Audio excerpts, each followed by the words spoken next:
Hello, and welcome to another video tutorial from Oklahoma City University's Center for Excellence in Teaching and Learning. In this video, faculty will be shown how they can create a grade item within their course in D2L in the gradebook. Grade items can exist independently in the gradebook or can be associated with assignments, such as discussions, quizzes, or submission folders. These instructions focus on the numeric grade items as they are most commonly used type of grade item. And so if you need assistance in creating other types of grade items, don't hesitate to reach out to the Center for Excellence in Teaching and Learning by contacting D2L Help.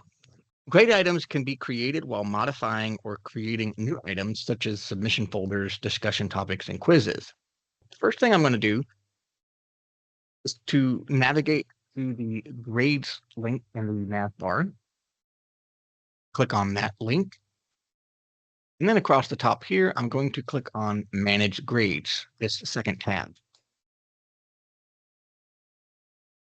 Now, I'm going to click on the blue New button, and then I'm going to select Item.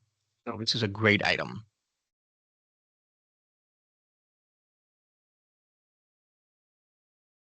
This window is asking us to select a grade item type.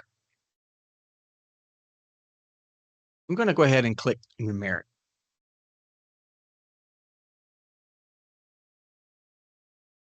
Enter a name for this grade item.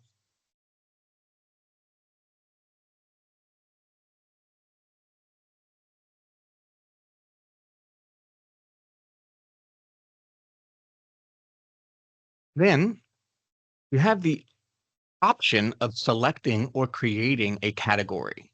If an existing category is selected, some fields on this page might automatically fill in based on the grade category settings.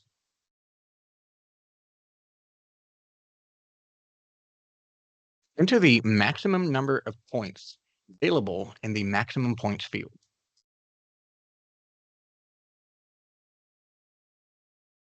Enter a value for the weight in the weight field.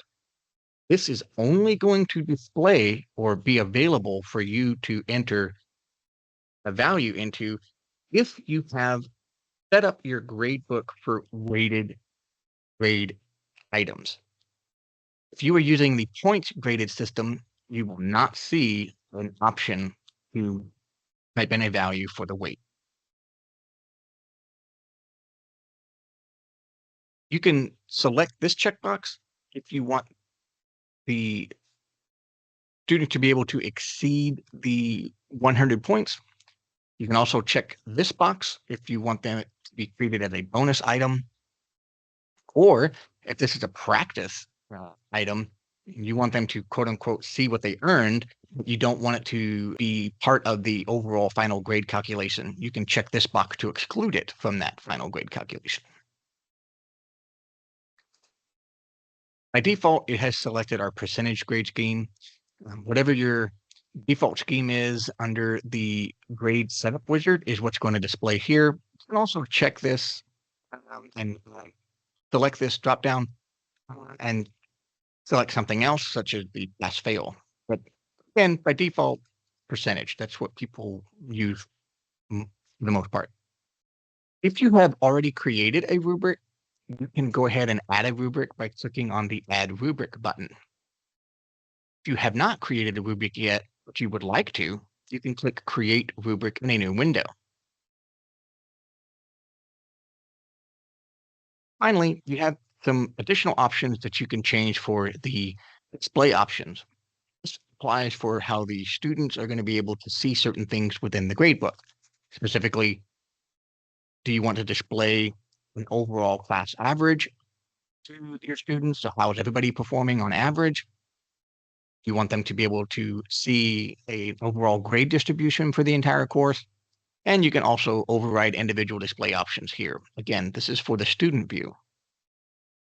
Scroll down a little bit more, you do have an option to override display options for your managing view. This is the instructor view, in which case, if I selected that, I could go ahead and make changes here. Again, do I want it to show as points? Do I want it to show as a letter, for example? I do. do I want like a letter grade, A, B, C, D? So it's giving a point value, but it's also assigning a letter grade. And do you want it to shade the background of that grade based on how well you perform? So again, if they got an A, it could be green. If they got a B, it could be blue. If they got a C, it could be, let's say, yellow. And if they got a D, it could be orange. If it was an F, it could be red. Once you're done making all the changes, you would just click the blue Save and Close button. I'm not going to do that because I don't want to override the settings in here from my lid. If you have any questions, please don't hesitate to reach out to the Center for Excellence in Teaching and Learning.